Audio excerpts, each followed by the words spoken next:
అమ్మ కాలేజీకి వెళ్ళొస్తా. సరే పోయిరా బిడ్డ.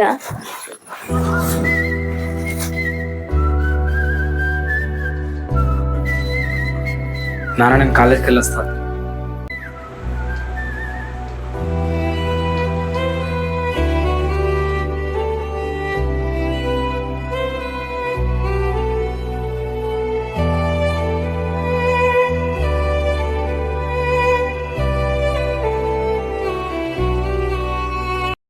మీ ఇంట్లో కాలేజీకి వెళ్తా అని చెప్పి ఇలా పని చేయడం ఎందుకురా?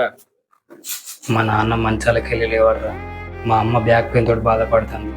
వాళ్ళని చూసుకుంటే నన్ను ఎలా చదువుకోమంటావురా? ఓన్లీ నేను కాలేజీకి పోయి చదువుకుందాం అనుకున్నా.